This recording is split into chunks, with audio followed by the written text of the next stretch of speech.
മഹാഗുരു ശരണം.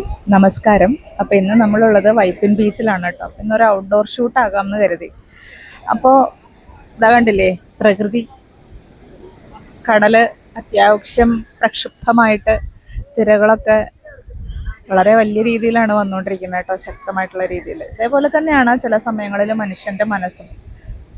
ചില സമയത്ത് ശാന്തമായിരിക്കും, ചില സമയത്ത് നമ്മൾ പോലും അറിയാതെ കലങ്ങി മറിഞ്ഞ് വളരെ കലുഷിതമായിട്ട് ഒഴുകിക്കൊണ്ടിരിക്കും. അപ്പോൾ ഇന്ന് പറയാൻ വന്ന വിഷയം, കഴിഞ്ഞ ദിവസം ഞാനും ശ്രീനിവാസ പൈസാറും ചേർന്ന് എൻ്റെ വീടിനടുത്തുള്ള ഒരു ക്ഷേത്രത്തിലേക്ക് പോവുകയുണ്ടായി. അപ്പോൾ ആ ക്ഷേത്രത്തിലേക്ക് പോകാനുണ്ടായ കാരണം എന്ന് പറയുന്നത്, ബ്ലെസ്സിങ്ങുമായിട്ട് റിലേറ്റ് ചെയ്തിട്ട് നമുക്ക് ഏതെങ്കിലും ഒരു ക്ഷേത്രം, അതിന് പറ്റിയൊരു സാഹചര്യത്തിലുള്ളൊരു സ്ഥലം വേണമെന്നുള്ളൊരു ഇതുണ്ടായിരുന്നു. അപ്പോൾ സാറിനോട് ഞാനിങ്ങനെ പറഞ്ഞിരുന്നു, അടുത്തൊരു ക്ഷേത്രം ഉണ്ട് സാർ, ചോദിച്ചു നോക്കട്ടെ എന്ന് പറഞ്ഞ് കുറച്ച് പേരുമായിട്ടൊക്കെ ബന്ധപ്പെട്ട് ആ ക്ഷേത്രത്തിലുള്ള പ്രസിഡൻറ്റിനെയും അതേപോലെ അവരുടെ ക്ഷേത്ര കമ്മിറ്റിയിലുള്ള പലരെയും ഞാൻ നേരിട്ട് പോയി അല്ലാതെയും ഒക്കെ സംസാരിച്ചു. അപ്പോൾ അവരുടെ ആവശ്യം എന്ന് പറഞ്ഞാൽ അവർ തുറന്ന മനസ്സോടുകൂടി സമ്മതിച്ചതാണ്. നേരിട്ട് പോയി സംസാരിച്ച മാത്രയിൽ തന്നെ അവർക്ക് പ്രത്യേകിച്ച് പ്രശ്നങ്ങളൊന്നും ഇല്ലായിരുന്നു. അപ്പോൾ പൈസാറിനെ ഒന്ന് നേരിട്ട് കാണണം, തിരുവുത്സവം, മഹാദേവൻ്റെ തിരുവുത്സവം തുടങ്ങാനുള്ള സമയമായി. അപ്പോൾ സാധിച്ചാൽ സാറിനെ കൊണ്ടൊരു പ്രഭാഷണം നടത്തണം എന്നുള്ളതെല്ലാം അവരുടെ ഒരു ആവശ്യങ്ങളായിരുന്നു.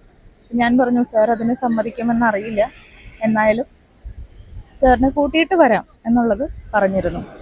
അപ്പോൾ ആ പറഞ്ഞ് പോകുന്ന സമയത്ത് ഞാൻ ആ ക്ഷേത്രത്തിൻ്റെ ഒരു വീഡിയോ, അതായത് ആ പുറം ഭാഗം ആൽമരത്തിൻ്റെ ചുവടിൽ നിന്ന് ജസ്റ്റ് ഒരു വീഡിയോ എടുത്തു. കാരണം സ്പേസ് ഒന്നും അത്രത്തോളം ഉള്ളൊരു ക്ഷേത്രമല്ല, വളരെ ഒരു ചെറിയൊരു ക്ഷേത്രമാണ്. അപ്പോൾ ആ സൗകര്യങ്ങൾ സാറിനെയും കൂടി ബോധ്യപ്പെടുത്തേണ്ട ആവശ്യമുണ്ടായിരുന്നു. അപ്പോൾ ഒരു വീഡിയോ എടുത്ത് ഞാൻ സാറിന് അയച്ചിരുന്നു. സാറ് തൃശ്ശൂരേക്കുള്ള യാത്ര മധ്യയിലാണ് ആ വീഡിയോ കാണുന്നത്. കണ്ട മാത്രയിൽ തന്നെ എന്നോട് പറഞ്ഞു, ഗായത്രി, നമുക്കിവിടെ ഒരു ടാസ്ക്, ഒരു ഡ്യൂട്ടി അസൈൻ ചെയ്തിട്ടുണ്ട്. തീർച്ചയായിട്ടും എനിക്ക് ആ ക്ഷേത്രം ഒന്ന് കാണണം. വല്ലാത്തൊരു വൈബുണ്ട്, ഏതോ ഒരു എനർജി. നമ്മളെന്തോ ഒരു നിയോഗമാണ് ഇത്, അങ്ങോട്ടേക്ക് പോകേണ്ടതുണ്ട് എന്ന് പറഞ്ഞിരുന്നു. അപ്പം ഞാനും വിചാരിച്ചു, ശരി സാർ, അങ്ങനെയാണെങ്കിൽ നമുക്ക് പോകാം. സാർ യാത്ര കഴിഞ്ഞ് വന്ന ഉടനെ തന്നെ പോകണം എന്ന് ആവശ്യപ്പെടുകയും സാർ കറക്റ്റ് ടൈമിൽ വരികയൊക്കെ ചെയ്തു. ഞാൻ അവിടെയുള്ള കമ്മിറ്റി പ്രസിഡൻറ്റിനെയും അതേപോലെ അവരുടെ ഓഫീസിലെയും അവിടുത്തെ മെമ്പേഴ്സിനെയൊക്കെ വിളിച്ചറിയിച്ചു. അങ്ങോട്ടേക്ക് ചെല്ലുകയാണ്. ക്ഷേത്രത്തിൽ ചെന്ന ഉടനെ തന്നെ നമ്മൾ ക്ഷേത്രത്തിൻ്റെ അകത്തേക്ക് പോയി ഭഗവാനെ കണ്ടു. ഭഗവാന്റെ പുറകുവശത്തായിട്ട് ശ്രീ പാർവതി ദേവിക്ക് ഒരു ചെറിയൊരു ക്ഷേത്രം പോലെയുണ്ട്. അവിടെ തൊട്ടിപ്പുറേ തന്നെ മഹാവിഷ്ണു ക്ഷേത്രമുണ്ട്. ശിവനും മഹാവിഷ്ണുവും കൂടി ഇരിക്കുന്നൊരു ക്ഷേത്രമാണത്. അയ്യപ്പനുണ്ട്, നാഗദൈവങ്ങളുണ്ട്, ഇതൊക്കെയാണ് അവിടുത്തെ ഒരു ഗണപതിയുണ്ട്. ഇങ്ങനെ കുറച്ച് പ്രതിഷ്ഠകളൊക്കെയാണ് അവിടെ ഉള്ളത്. അപ്പോൾ ഞങ്ങൾ തൊഴുതൊക്കെ കഴിഞ്ഞ് പ്രസാദമൊക്കെ വാങ്ങി വെളിയിലേക്ക് ഇറങ്ങി. അത് കഴിഞ്ഞ് കമ്മിറ്റി അംഗങ്ങളോട് സംസാരിക്കാൻ തുടങ്ങി. ഞാൻ അവരോട് പോയി ഇൻട്രൊഡ്യൂസ് ചെയ്തതാണ്, ശ്രീനിവാസ പൈസാർ സാർ വന്നിട്ടുണ്ട് എന്നൊക്കെ പറയുകയും അവർ സംസാരിക്കാൻ വേണ്ടി വന്നു. അപ്പോൾ വന്ന സമയത്ത് സാർ ഇങ്ങനെ പറഞ്ഞിരുന്നു, ഇവിടെ എന്തെങ്കിലും പെൻഡിങ് ഉണ്ടോ, അതായത് ഈ ക്ഷേത്രത്തിൻ്റെ നിർമ്മിതിയുമായിട്ട് ബന്ധപ്പെട്ട് എന്തെങ്കിലും പെൻഡിങ് ഉണ്ടോ, അങ്ങനെ കാണുന്നുണ്ടല്ലോ എന്ന് പറഞ്ഞു. അപ്പോൾ അവർ പറഞ്ഞു, ശരിയാണ്, ക്ഷേത്രവുമായിട്ട് ബന്ധപ്പെട്ട് ഒരു പെൻഡിങ് ഉണ്ട്, ഒരു കാര്യമുണ്ട്. അപ്പോൾ അതേപോലെ അയ്യപ്പന് ക്ഷേത്രം പണിയണം, അപ്പോൾ അതും പെൻഡിങ്ങിലാണ്, അങ്ങനെ കുറച്ച് കാര്യങ്ങൾ പെൻഡിങ്ങിലുണ്ട് എന്ന് പറയുകയുണ്ടായി.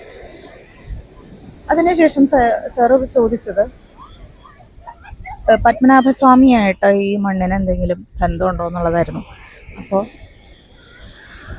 അവർ പറഞ്ഞു, കുറേ വർഷങ്ങൾക്ക് മുന്നേ പ്രശ്നവിധി പ്രകാരം എടുത്ത പല കാര്യങ്ങളും ഒരു അഷ്ടമംഗല്യ പ്രശ്നമോ അല്ലെങ്കിൽ ഒന്നുമില്ലാതെ, ഒരു രാശിയും വയ്ക്കാതെ സാർ അവിടെ ആ ക്ഷേത്രത്തിൽ തൊഴുതിറങ്ങിയ മാത്രമേ തന്നെ സാർ പറയാൻ തുടങ്ങി.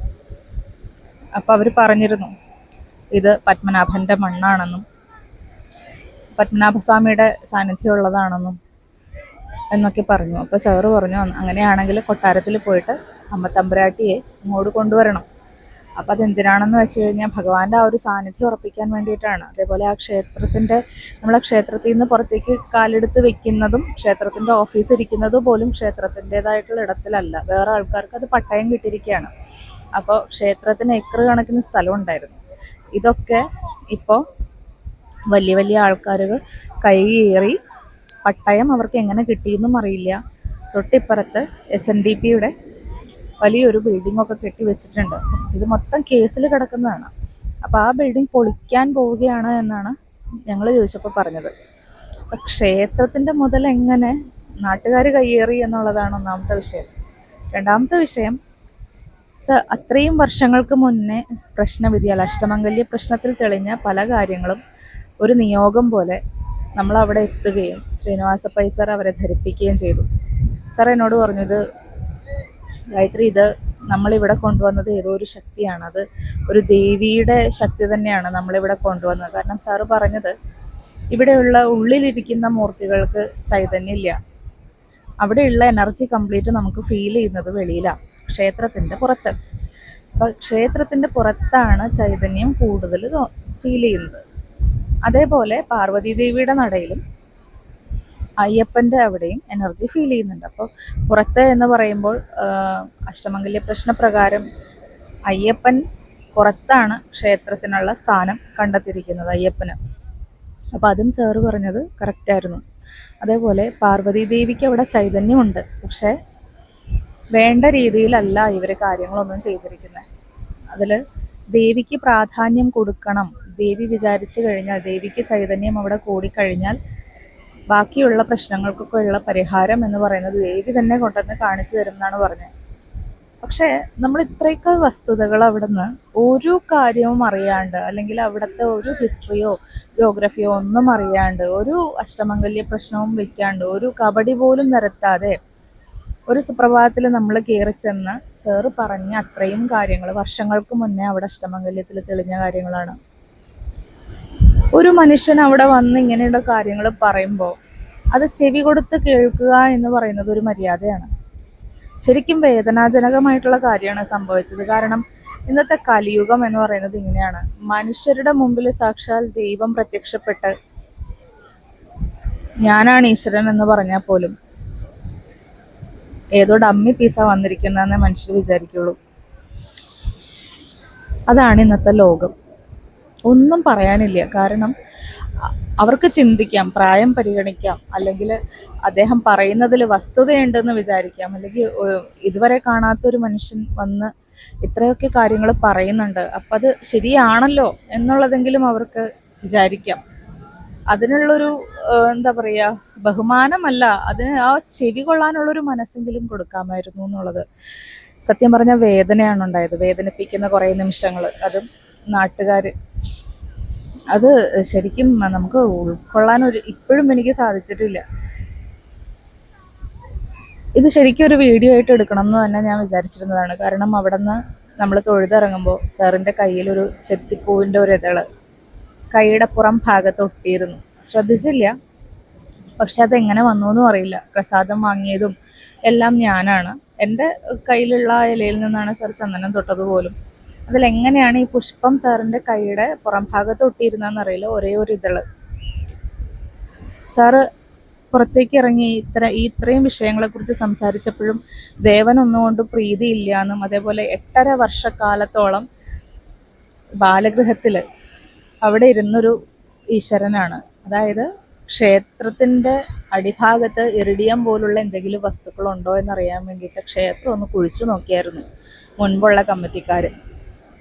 ഒന്നും കിട്ടിയില്ല. അപ്പം തട്ടിക്കൂട്ടി മേളിലേക്ക് വെറുതെ ഒന്നും പണിതും വെച്ചു. അതും ശരിയായിട്ടുള്ള രീതിയിലല്ല. ഇതെല്ലാം അവർ തുറന്ന് സമ്മതിക്കുന്നു എന്നുള്ളതാണ് വസ്തുത. എങ്ങനെയുണ്ട്? എന്നിട്ട് ഭഗവാനെയും ഭഗവതിയും ഇരുത്തിയതോ? സാറ് തന്നെ പറഞ്ഞു മാക്സിമം പോയ 8 മാസം അല്ലെങ്കിൽ 1 വർഷം 1.5 വർഷക്കാലത്തോളം ഒക്കെ അങ്ങനെ ഇരുത്താൻ പാടുള്ളൂ എന്ന്. അത് കഴിഞ്ഞ് ഈ ഭഗവാൻ ഇരുന്നത്, ഈ മൂർത്തികളെല്ലാവരും ഇരുന്നത് 8.5 കൊല്ലത്തോളം.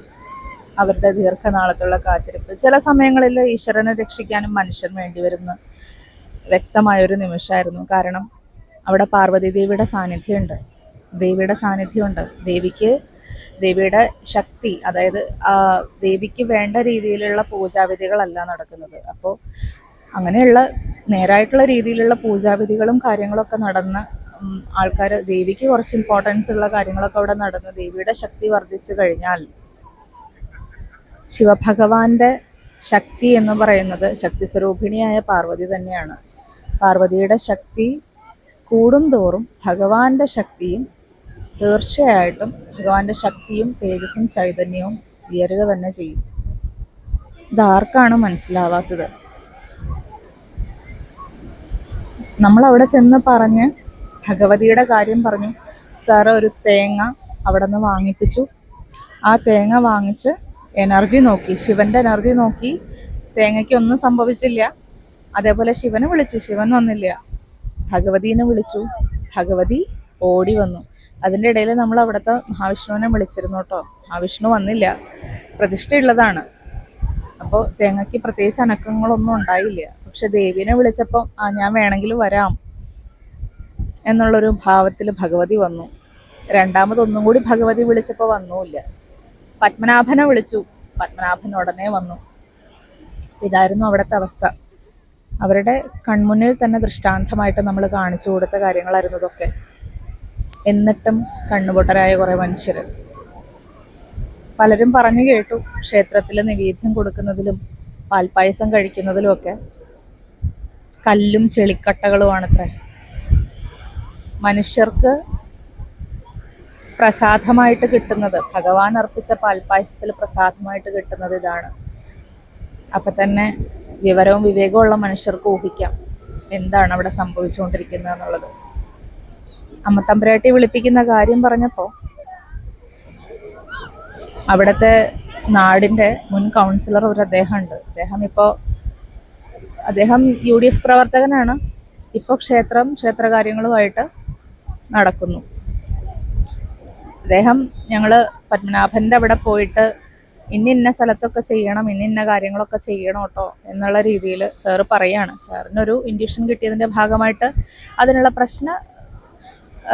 എന്താ പറയുക, പരിഹാരാർത്ഥം സാറ് പറഞ്ഞ കുറച്ച് കാര്യങ്ങളാണ്. ഉടനെ അദ്ദേഹം പറഞ്ഞത്, ഞാൻ എല്ലാ മാസവും പത്മനാഭനെ കാണാൻ പോകാറുണ്ട്.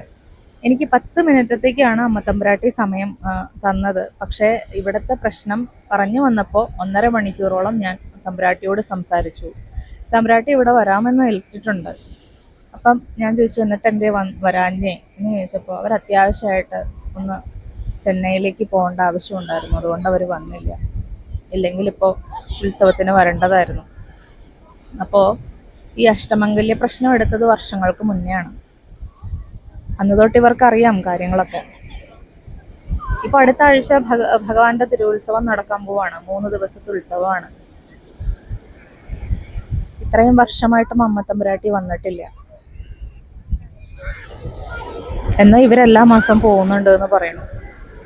ഞാൻ അവിടെ കണ്ടതൊരിക്കലും ഭഗവാന് വേണ്ടിയിട്ട് സംസാരിക്കാൻ പോയ ഒരാളെ ആയിരുന്നില്ല. എൻ്റെ പാർട്ടി ഞാൻ വിചാരിച്ചിട്ട് ഇവിടുത്തെ ക്ഷേത്രത്തിലെ കാര്യങ്ങൾ നടന്നാൽ മതി, അല്ല ഞാൻ മുഖാന്തരേ നടക്കാൻ പാടുള്ളൂ, അതിൽ വേറൊരാളും ഇൻവോൾവ് ചെയ്യണ്ട എന്നുള്ള ഒരു പാർട്ടിക്കാരൻ്റെ ധാർഷ്ട്യമാണ് അവിടെ കണ്ടത്. സ്വന്തം നാട്ടുകാരനാണ്. പക്ഷേ മാധ്യമധർമ്മം എന്നുള്ളൊരു കാര്യമുണ്ടല്ലോ. ഞാനൊരു ജേർണലിസ്റ്റൊന്നുമല്ല, പക്ഷേ നീതിബോധമുള്ള ഒരു വ്യക്തിത്വമുള്ള ഒരു മനുഷ്യവർഗത്തിൽപ്പെടുന്ന ഒരു സ്ത്രീയാണ്. എനിക്ക് പറയാൻ അവകാശങ്ങളുണ്ട്. 35 വർഷമായിട്ട് ഞാൻ താമസിക്കുന്ന എൻ്റെ സ്വന്തം നാടാണത്. ഇതുവരെ ആ നാട്ടുകാർ അവരുടെ സ്വന്തമല്ല. ഞാൻ വരുത്തി എന്നുള്ള പേരാണ് എനിക്ക് കിട്ടിയിരിക്കുന്നത്. 35 വർഷമായി ആലോചിക്കണം കേട്ടോ. 35 കൂട്ടിയില്ലെങ്കിലും ഒരു 33 കൂട്ടം. എന്തായാലും ഇങ്ങനെയൊക്കെയായിരുന്നു അവിടെ പോയിട്ടുള്ള കാര്യങ്ങളൊക്കെ. അതേപോലെ സാറ് വേറെ ചില കാര്യങ്ങളും കൂടി പറഞ്ഞിട്ടുണ്ടായിരുന്നു. അവിടുത്തെ വെള്ളത്തിന് എന്തെങ്കിലും പ്രശ്നമുണ്ടോ എന്നുള്ളത്. അപ്പം നിവേദ്യം പോലും ഭഗവാൻ ഇങ്ങനെയാണ് കൊടുക്കുന്നതെന്നുണ്ടെങ്കിൽ ഭഗവാന് തീർച്ചയായിട്ടും വളരെയധികം അസംതൃപ്തിയോടുകൂടിയാണ് അവിടെ ഇരിക്കുന്നത്. അവിടുത്തെ മനുഷ്യർ നമ്മളോട് പെരുമാറിയത് വളരെ കേൾക്കാൻ പോലും മനസ്സ് കാണിക്കേണ്ട മുഖം പോലും തരാത്ത രീതിയിലാണ് ബിഹേവ് ചെയ്തത്. അപ്പം അതിൽ ഒട്ടും സങ്കടമില്ല കേട്ടോ. കാരണം എന്താണെന്നറിയോ, ഒട്ടും വിഷമമില്ല. വിഷമിച്ചിരുന്നു, പക്ഷെ പിന്നീട് ആലോചിച്ചപ്പോഴാണ് വിഷമം തോന്നേണ്ട ആവശ്യമില്ല എന്ന് മനസ്സിലായത്. കാരണം അവരവരുടെ കാർമ്മികം പിടിച്ചു വാങ്ങിക്കുകയാണ് ഓരോ മനുഷ്യർ. പിടിച്ച് ഇങ്ങോട്ട് തന്നേക്കോ എന്ന് പറഞ്ഞിട്ട്. അപ്പം അങ്ങനെ കാർമ്മികം ചോദിച്ചു വാങ്ങിക്കുന്ന ആൾക്കാർക്ക് കൊടുക്കാതിരിക്കാൻ എന്താണ് നിവർത്തി? അപ്പം വിചാരിച്ച് കൊടുത്തേക്കാന്ന്. അപ്പം എന്തായാലും എന്താ പറയുക, സാറിൽ പ്രവർത്തിക്കുന്നത് ഒരു അവധൂത എനർജിയാണ്.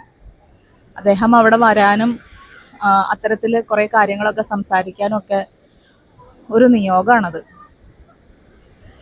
അതിൽ ഞാൻ അത്യധികം സന്തോഷിക്കുന്നു. കാരണം സാർ എന്നോട് പറഞ്ഞൊരു കാര്യമുണ്ട്. അവിടെ വെച്ച് ആ ഒരു ചെത്തിപ്പൂവിൻ്റെ ഒരു ഇതള് സാറിൻ്റെ കയ്യിൽ ഒട്ടിയിരുന്ന സമയത്ത് ആ പൂവ് എന്നെ അനുഗ്രഹിച്ചു. എൻ്റെ ഇടത് ഭാഗത്ത് വൈബ്രേഷൻ ഉണ്ടായി. പിന്നീട് ആ കൈ നോക്കുമ്പോൾ ആ പൂവ് അവിടെ ഇല്ല.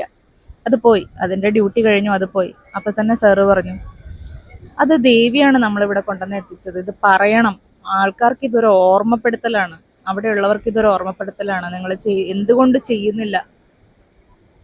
ചെയ്യുന്നില്ല എന്നുള്ളൊരു ഓർമ്മപ്പെടുത്തലാണ്. അപ്പോൾ ഓർമ്മിപ്പിക്കാൻ വേണ്ടിയിട്ടാണ് നമ്മൾ അങ്ങോട്ടേക്ക് ചെന്നത്. ഇനി അവരുടെ ഇഷ്ടമാണ്. അപ്പോൾ ഇത്രയും ഒരു അനുഭവം എനിക്ക് പറയണം എന്നുണ്ടായിരുന്നു. നന്ദി, നമസ്കാരം.